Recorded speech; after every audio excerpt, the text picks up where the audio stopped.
Yani president anaweza ongea mpaka na mkufi. The president anaweza ongea mpaka na mkufi. Yeah. Okay. Ruto amekuwa tour yake kule Nyanza, muliona akitembelea Migori specifically.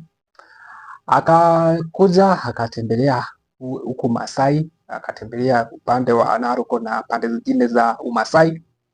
Akawaahidi vitu kochokocho including kuwapea matitles, wapea land. Eti waliongea na huyo jamaa wakati sasa watu wanafanya research, who is this guy, wakapata jamaa alikufa in 2017. So then it raised concerns. Aje mkuu anaweza sema ati alitafuta mpaka wakakuja pamoja, wakakutana, wakadiscuss venye watafanya hiyo shamba Ruto, yani surely, yani umeanza mpaka the president ameanza kudanganya hadharani sasa. Surely, how do you expect Kenyans to take you serious?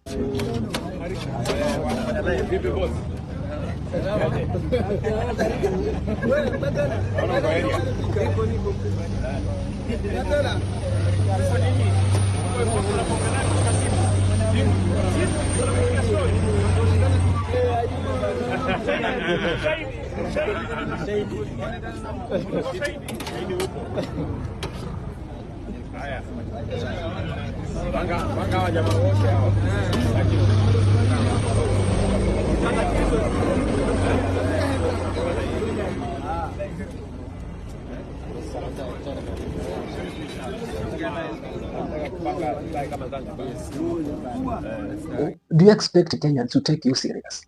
Wakati unaongea mpaka vitu zenye haziko, mpaka unasema ulimtafuta. That means the president has never been serious. Ni kudanganya tu. Why is the president lying? Ya mchana kweupe anadanganya ati we met, we held a discussion and we agreed A, B, C, D. But that guy aliaga. So alikutana aje na mkufi surely Ruto president. That's why Kenyans wame lose hope na wewe. This is simple things ambazo zinafanya wa Kenya wakate tamaa kabisa na wewe. This is simple things ambazo zinafanya Kenyans to say no to the president. Yeah, conduct some research. Ulikuwa ni angel before 2022 election. Yeah, uliingia kwa church ukasema kwamba this country needs somebody like me. Ukapromise heaven.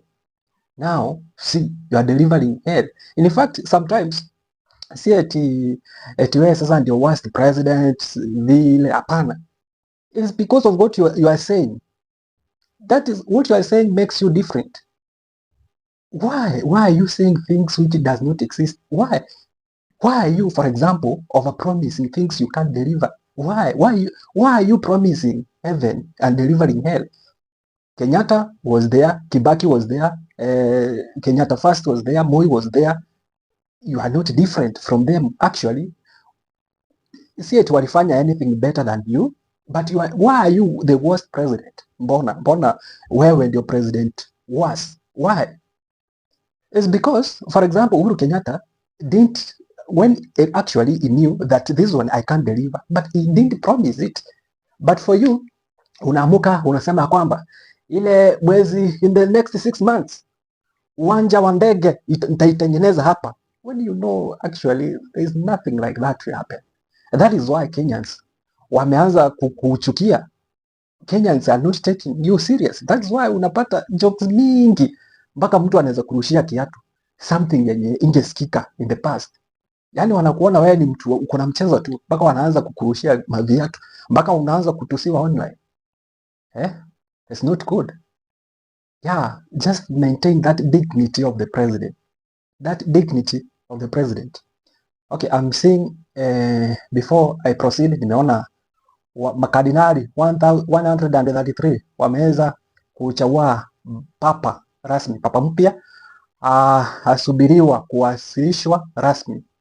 Papa mpya hachaguliwa. That's the breaking news. And so we have a new pope, especially to the Catholics, but not only Catholics. Juu moshi mweupe waonekana Vatican. So habari zenye zinafika sasa zinasema hivyo. But anyway, back to the business. William Ruto I know you need re-election. I don't know, but we have limited time. The next 2 years, pray hard that a miracle happen so that things change. But as things stand right now, as things are right now, there is no way you are going to be re-elected vile Wakenya wanaumia hivi. Not unless a miracle happen that you change things too quickly to secure your re-election.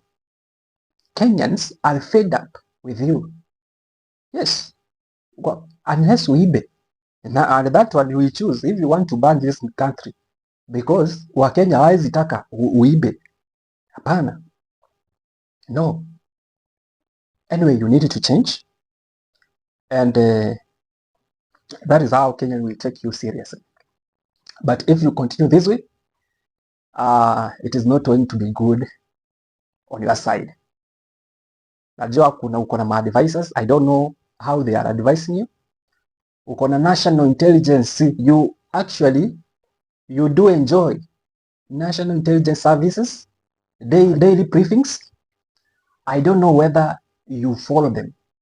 Na nasikia instead ma-advisors hao wenye unalipa wa ku-advise, you are the one who advises them on how to advise you. So, Mr. President, you need to do something. You need to do something. Unless you are playing with our psychology. But things are not good. Kama huyo ndio rais anapigiwa kelele kila place anaenda, then you should learn something that things are not good on the ground. Things are not good on the ground. Na urekebishe. That's my free advice. And yeah. So you will choose to take the advice. But I know you know better than me.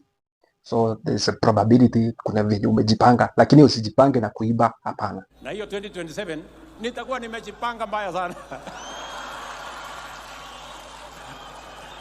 Wizi wa kura, we are not going to accept that. Unless utake kuchoma Kenya iende irudi 2007 2008. Yes. Anyway, I don't know what you think about your president. What do you think? Is he moving the right trajectory? Are we moving the right train, or at least we are on that train? Go ahead and drop your comment in the comment section below. Don't forget to subscribe to this channel, turn on the notification bell. Na kitu ya kwanza, please like hii video and see you on another video. Na kama unataka kubuy ka chai, a cup of tea, use the number in the description below.